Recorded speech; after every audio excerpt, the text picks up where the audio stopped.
এবারের কোরবানির ঈদে প্রেক্ষাগৃহগুলোতে পসরা বসবে ধামাকা সব সিনেমার। একে একে সামনে আসছে সিনেমাগুলোর নতুন নতুন খবর। তেমনি নতুন এক সিনেমা টগর নিয়ে ভিন্ন লুকে হাজির হবেন তরুণ প্রজন্মের জনপ্রিয় চিত্রনায়িকা পূজা চেরি।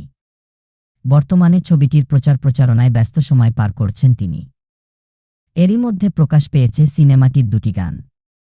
100% দেশি এবং ও সুন্দরী শিরোনামের গান দুটি শ্রোতা দর্শক বেশ উপভোগ করছেন।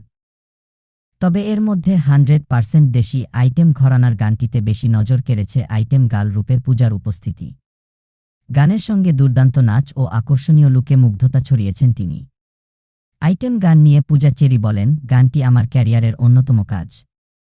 এর শুটিং করতে গিয়ে অনেক মজা করেছি। প্রকাশের পর থেকে বেশ সাড়াও পাচ্ছি। সিনেমাটি নিয়ে বেশ আশাবাদী এ অভিনেত্রী। কারণ টগরে কাজ করতে গিয়ে দারুণ কিছু অভিজ্ঞতা হয়েছে পূজা চেরির। অভিনেত্রী জানান, চরিত্রটির জন্য পান খাওয়া শিখেছেন তিনি। এ নিয়ে পূজা বলেন, সিনেমার প্রয়োজনে আমার আলাদা কথা বলার ধরন, আলাদা বডি ল্যাঙ্গুয়েজ। মেয়েটি নিম্ন মধ্যবিত্ত পরিবারের। সেগুলো মাথায় রেখে একসময় মনে হয় আমার চরিত্রটি পান খেতে পারে। পুরো গল্পে মুখে পান থাকবে এমনটা দেখবেন দর্শক। পরিচালকের সঙ্গে পরামর্শ করে এটা আমিই যুক্ত করেছি চরিত্রে। সবসময় ডজন ডজন পান এনে রাখা হতো। পূজার ভাষ্য, প্রথম দিকে পান খেতে পারছিলাম না, পিক ফেলতে পারছিলাম না। এগুলো শিখতে হয়েছে। পান খেয়ে ওই সময় আমি আর কিছুই খেতে পারিনি। পুরো মুখের অবস্থা খুবই খারাপ হয়ে গিয়েছিল।